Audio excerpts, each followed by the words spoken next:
2020년 3월 사순절 네 번째 주일 예배를 드리겠습니다.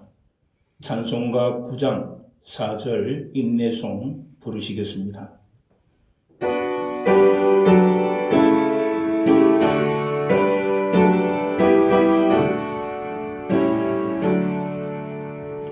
주 앞에 나올 때 우리 마음 기쁘고 그 말씀 힘되어 새 희망이 솟는다. 고난도 슬픔도 이기게 하시옵고 영광의 이때어 살아가게 하소서. 우리의 자랑과 기쁨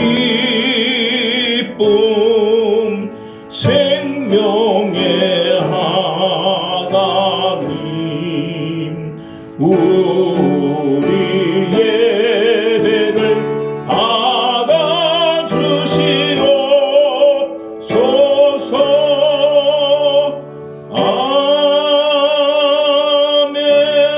아멘.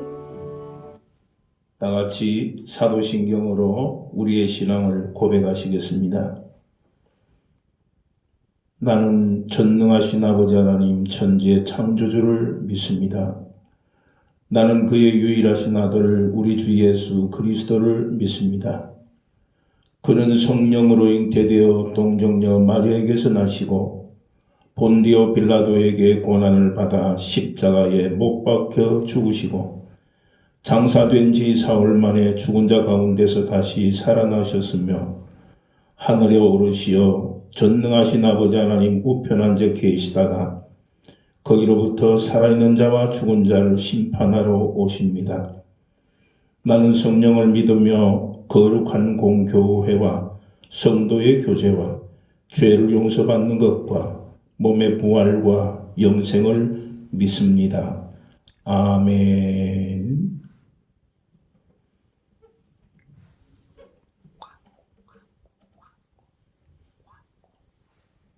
강고 말씀 드리겠습니다.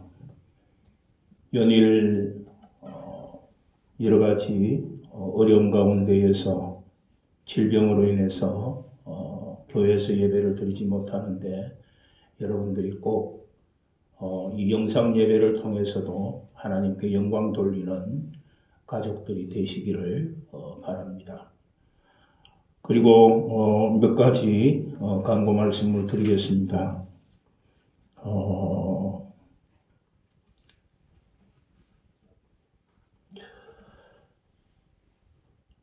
여러분 늘 건강에 유의하시기를 바라고요.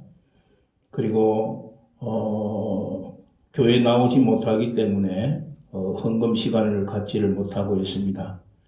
여러분들이 그동안 영상 예배를 드리면서 가족들이 함께 드려진 헌금은 재정부에 문의해서 그 계좌이체를 하시든지 아니면 교회에서 예배를 드릴 때 같이 내셔도 되겠습니다.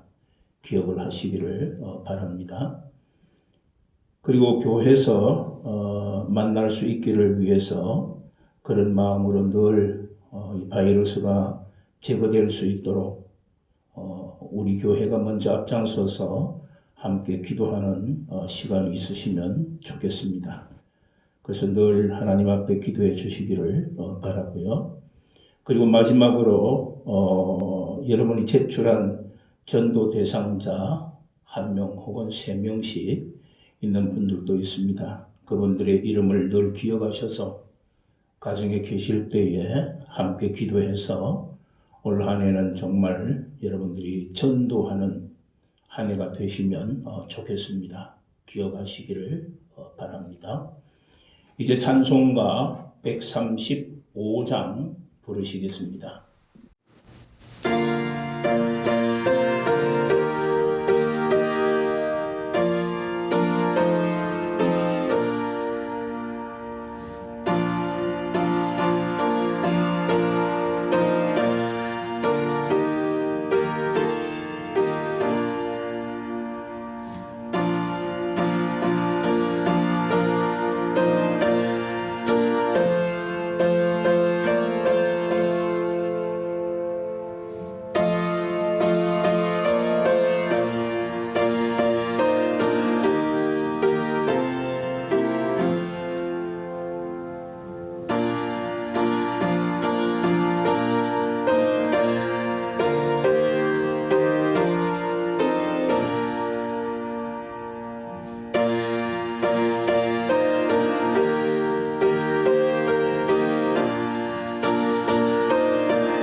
하나님께서 오늘 우리에게 주시는 말씀은 요한복음 20장 1절에서 10절까지 말씀입니다. 요한복음 20장 1절에서 10절까지 말씀, 우리 다 함께 말씀을 합독하시겠습니다. 안식 후 첫날 일찍이 아직 어두울 때에 막달라 마리아가 무덤에 와서 돌이 무덤에서 옮겨진 것을 보고 시몬 베드로와 예수께서 사랑하시던 그 다른 제자에게 달려가서 말하되 사람들이 주님을 무덤에서 가져다가 어디 두었는지 우리가 알지 못하겠다 하니 베드로와 그 다른 제자가 나가서 무덤으로 갈새 둘이 같이 다른 길 하더니 그 다른 제자가 베드로보다 더 빨리 달려가서 먼저 무덤에 이르러 구부려 세마포 놓인 곳을 보았으나 들어가지는 아니하였더니 시몬 베드로가 따라와서 무덤에 들어가서 보니 세마포가 놓였고 또 머리를 삭던 수건은 세마포와 함께 놓이지 않고 딴 곳에 삭던 대로 놓여 있더라. 그때야 무덤에 먼저 갔던 그 다른 제자도 들어가 보고 믿더라. 그들은 성경에 그가 죽은 자 가운데서 다시 살아나야 하리라 하신 말씀들을 아직 알지 못하더라. 이에 두 제자가 자기들의 집으로 돌아가니라. 아멘.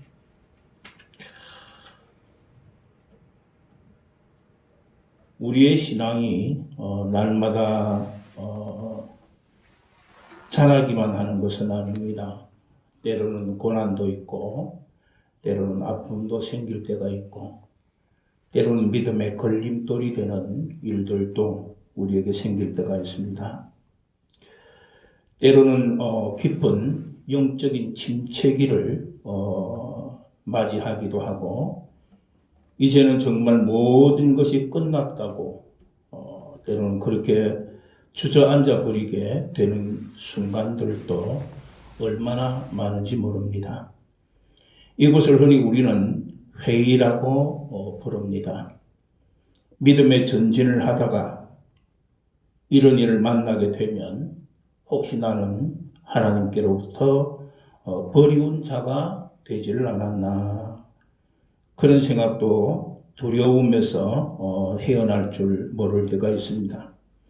하지만 믿음의 사람들 모두에게도 이런 끝없는 의심과 또 회의가 있었던 것을 우리가 부인할 수가 없습니다. 성경 속에서도 마찬가지로 믿음의 정진 통해서 하나님께 영광 돌리고 예수 그리스도를 따라다니고 말씀을 듣고 하던 사람들도 때로는 이런 어려움 속에 닥치게 되면 여러 가지의 마음 가운데에 의심과 회의가 생길 때가 있습니다. 그것은 우리의 신앙의 삶을 새로이 점검해 보고 하고 또 큰 열정을 불어일으키는 그런 계기가 되기도 하지요. 우리와 친숙한 베드로의 삶을 조명해 보려고 합니다. 그에게 다가온 영적 위기를 어떻게 그는 극복해 내었는가 그런 모습을 우리가 오늘 말씀을 통해서 생각해 보고자 합니다. 베드로는 예수님께서 십자가에 못 박히시고 여러 가지 그런 제자들에게 어려움이 왔을 때 잎이 떨어진 것처럼 생각이 되었을 겁니다. 속으로는 이 베드로는 사랑하는 이름 예수 그리스도를 떠나서 떨어진 잎처럼 보내고 하늘을 한번 쳐다보고 쓸쓸히 걸어갔을 겁니다. 무덤을 통해서 예수 그리스도의 없음을 보고 난 뒤에는 부활하셨다는 것보다도 떨어진 잎처럼 그렇게 하늘 한번 쳐다보고 쓸쓸히 걸어갔을 것이다. 그가 사랑했던 주님 그리고 자신의 입으로 부인할 수밖에 없었고 육체 때문에 저주마저 해버리고 말았던 그였습니다. 그 옛날의 신앙 고백, 우리가 잘 알듯이 베드로는 훌륭한 신앙 고백을 한 사람이잖아요. 그래서 그 신앙 고백은 차디찬 커피가 되어버리고 말았습니다. 그는 정조를 잃어버린 것입니다. 이제 주님을 향한 그의 사랑은 끝이 났다고 생각할 수 있죠. 그러나 베드로가 모르는 것이 있었는데 베드로를 향한 주님의 사랑은 끝이 나지 않았다는 것입니다. 그런데 이 베드로는 그걸 몰랐습니다. 예수님의 끝없는 사랑. 우리가 말씀들을 살펴보면 오늘 본문의 1절에서 2절 보면은 막달라 마리아가 베드로에게 주님의 시신을 가져갔다. 누가 가져갔는지 모르겠다. 그렇게 이야기를 합니다. 또 시몬 베드로가 무덤에서 확인한 것은 뭐냐면 세마포와 그리고 수건이었죠. 그들은 예수님의 빈 무덤을 발견했지만은 주님의 삶이나 또 하나님 앞으로 가기 위한 신앙의 놀라운 그런 모습도 어떻게 보면 이 제자들도 주님 따르면서 가지고 있었을 것입니다. 그렇지만은 주님께서 살아나시리라고 하신 말씀을 이들은 이때에는 알지 못하고 있었다. 9절에서 10절에 보면 기록을 하고 있습니다. 그리고 제자들이 어떤 마음의 상태에 있을 때 예수님이 나타나셨을까 생각을 해보면 제자들이 두려워할 때 예수님께서는 그들에게 나타나셨습니다. 두려워할 때 20절에 그들은 상당히 두려워하는 모습을 갖고 있었던 것을 기록합니다. 그리고 제자들이 무엇을 보고 주님을 확인했느냐? 예수 그리스도께서는 살아나셨다는 그 확인, 그걸 어떻게 해서 발견하게 됐느냐 하는 것을 우리가 보면 20절에서 그렇게 표현합니다. 예수님께서는 손과 옆구리를 보여주었습니다. 그래서 옆구리와 그리고 손을 보여줌으로 말미암아서 예수님을 확인할 수가 있었습니다. 그리고 19절과 21절에 보면은 제자들에게 평강을 주시겠다고 약속하셨습니다. 예수님께서는 두려워하고 어려워하고 고난 중에 있는, 그리고 예수님이 떠나서 결국 어떻게 보면 떨어진 잎처럼 예수 그리스도를 보내고 그들 마음 가운데는 씁쓸한 마음들이 있었지만은 그러나 예수님께서는 그들에게 나와서 너희에게 평강이 있을지어다. 그렇게 말씀을 하십니다. 그래서 제자들에게 예수님께서는 주님의 손과 옆구리를 보여주면서 평강을 그들에게 주고자 하셨습니다. 금요일 아침부터 재판을 받으시고 이것저것을 끌려 다니시다가 결국에는 어떻게 보면은 예수님께서는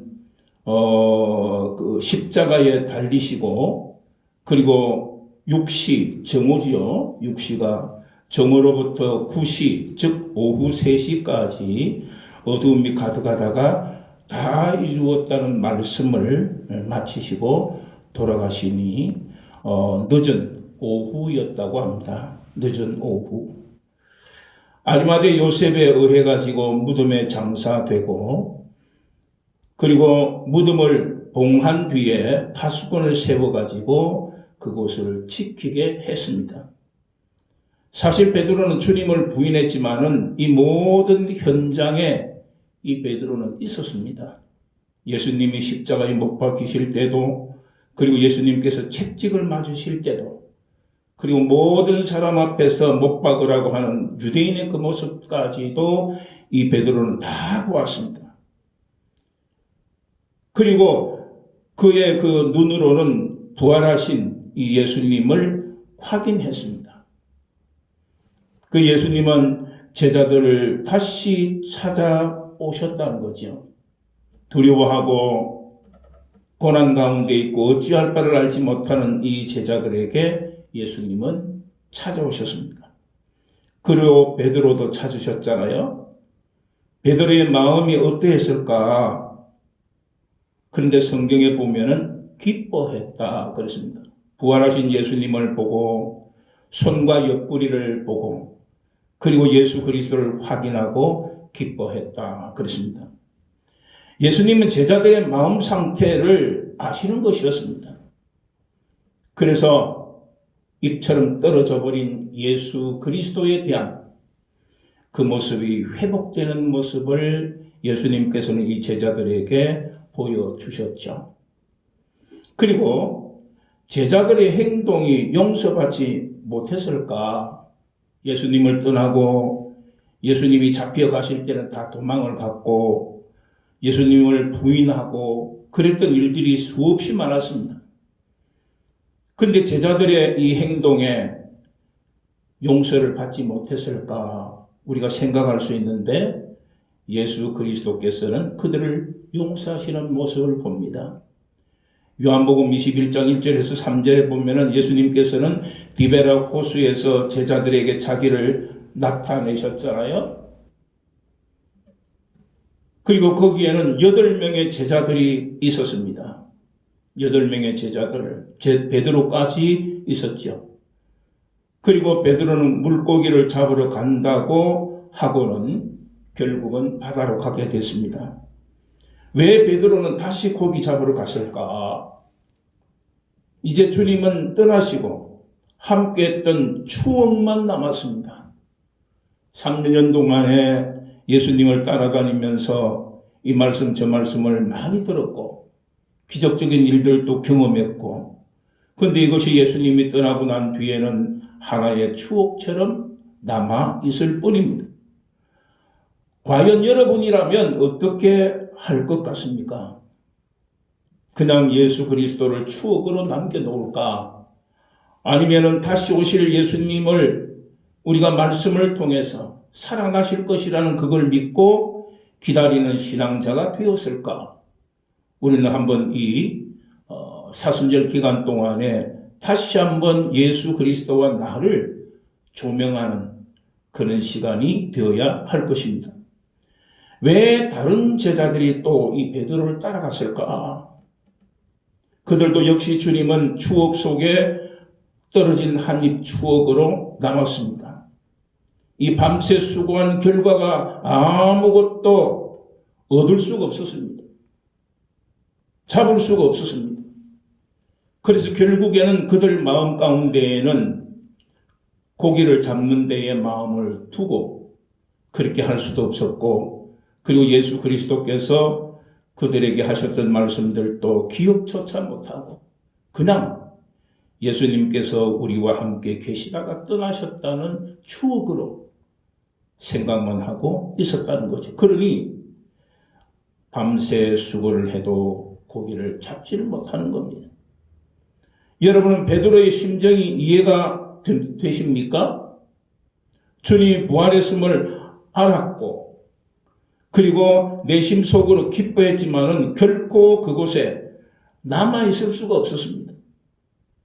그래서 그는 자신의 옛날 생활 터전인 갈릴리 바닷가로 돌아가고 말았습니다. 그가 발길을 옮기게 되니까 동료 제자들 역시 베드로와 똑같은 감정으로 그리고 그 마음으로 자기의 생업으로 다 돌아가게 됐던 거죠. 그리고 속으로는 내심 왜 내가 좀 더 그때 강하지를 못했을까? 주님 계실 때에 나의 이 강함을 보여주고 싶었는데 라고 하는 그런 생각도 가질 수 있습니다. 그리고 속으로는 그렇게 생각하고 있을 수도 있지만은 그러나 자신들의 그 속에는 정말 한탄스러운 그런 마음을 가지고 있었습니다. 그렇게 못내 그리운 사람을 애써 잊으려고 그렇게 생각하면서 고기를 잡으러 떠나는 베드로의 뒷모습에서 연약한 인간의 자존심을 찾을 수가 있습니다. 떠나보낸 주님, 추억으로 남은 주님. 그래서 이제는 그분을 잊고 싶어서 고기를 잡으러 떠났지만 그 뒷모습 우리가 생각을 해보면 쓸쓸한 인간의 자존심을 찾아볼 수가 있다는 거죠. 우리들이라면 어떻게 행동을 했을까? 우리의 삶을 살아가는 여러 가지 일들 가운데에 그 가운데서도 이러한 국면을 언제나 맞이할 수가 있습니다. 내 자신의 모습이 여러 가지 삶 가운데에 어려워질 때가 있고 자존심이 파괴될 때도 있고 그래서 내 마음의 쓸쓸함을 통해서 어떤 것으로 내 마음의 이 모습들을 숨길 수가 있을까? 혹은 견딜 수가 있을까? 그렇게 생각할 수가 있습니다. 내가 그분께로부터 받은 사랑과 은혜가 크지만 그 은혜와 사랑에 비례하여 결코 변화되어지지 않는 자신의 모습을 돌아보면서 얼마나 우리는 자주 좌절에 빠질 수가 있느냐. 이 사순절 기간 또한 이 영상으로 드리는 예배 속에서 주님과의 만남, 내 자신의 신앙 이런 모든 것을 생각을 해볼 때 좌절하고 있지는 않습니까? 혹은 주님을 향한 어떤 그 마음 가운데에 혹 추억처럼 생각되어지고 하늘이 떨어진 예수 그리스도의 모습을 생각하고 있지는 않느냐는 겁니다. 여전히 나를 사랑한다는 그 성경 말씀이 얼마나 때로는 무미건조한지 모릅니다. 내가 너를 사랑하노라 너는 내 것이라 그리고 너희 서로 사랑하라는 이 사랑에 전파한 그 메시지를 우리는 회의와 이 의심과 수렁에서 빠져 헤어나오지 못하는 그런 마음을 갖고 있지는 않느냐는 거죠. 이 사순절 기간 동안에 우리는 무미건조화가 되어버린 우리의 신앙, 우리의 믿음, 이 모든 것들을 우리는 다시 재조명하고 주님을 따라야 할 것입니다. 마지막으로 우리는 생각해야 할 것이 있습니다. 삶의 모양 속에 계신 주님을 우리는 기억해야 합니다. 다시금 돌아가는 삶의 현장에서 베드로와 제자들은 아무 소득도 얻지를 못했습니다. 사랑하는 성도는 우리도 마찬가지입니다. 주님을 떠나서는 우리의 삶의 현장에서 아무것도 얻을 수가 없습니다. 그렇기 때문에 우리는 이 영상 예배를 통해서도 이 사순절 기간 동안 우리의 가슴 속에 예수 그리스도를 향한 그 믿음의 굳건한 마음을 가지고 가야 할 것입니다. 왜 제자들은 아무런 소득도 얻을 수 없었을까? 그들의 삶 순간순간까지도 주님이 간섭하시고 있기 때문이라는 그 마음에 동의하는 믿음이 없었습니다. 제자들에게는 그런 마음이 없었습니다. 사랑하는 성도 여러분, 우리는 우리의 신앙이 때로는 고난이 있고 때로는 이어가기에 답답한 일이 생기고 아픔이 있다고 할지라도 우리의 가슴 속에 늘 우리의 삶 순간순간까지 예수 그리스도께서는 간섭하시고 나와 함께 동행하신다는 것을 우리는 믿음으로 알아야 하고 믿음으로 고백해야 할 것입니다. 베드로의 영적 침체기에 주님이 개입하신 증거를 찾아보고 그리고 현재나 이전의 성도 여러분의 영적 침체 시기가 있었다고 한다면 그런 모든 시기를 통해서 간섭하셨던 증거들을 헤아릴 수 있는 믿음의 성도가 되어져야 됩니다. 내가 어려웠을 때, 내가 믿음이 흔들릴 때, 내가 고난받을 때 주님은 나와 함께 계셨다고 고백하는 여러분의 삶이 이 사순절 기간 동안에 있어야 할 것입니다. 재조명해야 합니다. 예수 그리스도를 우리의 추억 속에 남아있는 분이 아니라 항상 우리와 함께 하시는 예수 그리스도이심을 믿음으로 지켜가는 성도의 삶이 늘 있으시기를 주님의 이름으로 축원합니다. 하나님 아버지 감사합니다. 우리의 마음과 우리의 삶 가운데 늘 주님 계심에 감사를 드립니다. 이 사순절 기간에 우리가 주님의 부활을 기억하고 주님의 고난을 기억하고 제자들의 모습을 통해서 여러 가지 회의에 답답함에 아픔에 빠져있는 제자들에게 다시금 나타나셔서 손과 옆구리를 보여주시며 주님이 사셨음을 그들에게 믿게 하시고 그들이 기뻐했던 모습을 우리가 봅니다. 주님 우리에게도 예수 그리스도께서 다시 사셨음에 우리가 때때로 답답하고 어려움 가운데 있을 때마다 주님께 기도하면서 주님이 우리의 삶에 언제든지 우리의 삶의 현장에 계심을 기억하게 하옵소서. 모든 성도들 이 시기에 지켜주셔서 어려운 이 질병의 모습들이 다 떠나갈 수 있도록 주님 함께 하실 것을 믿고 예수 그리스도의 이름으로 기도드리옵나이다. 아멘. 이제는 우리 주 예수 그리스도의 은혜와 하나님 아버지의 극진하신 사랑과 성령의 감화감동 역사 섭리하심과 충만하심이 오늘 말씀을 듣고 예수 그리스도께서 우리의 삶의 현장에 늘 함께 계심을 믿고 이 사순절 기간 동안에 우리의 믿음을 재조명하고 주님을 향한 믿음을 굳힐 수 있는 그 마음들을 가지고 흩어져 있는 모든 성도들의 삶 가운데 이제로부터 영원토록 함께 하시기를 축원하옵나이다. 아멘.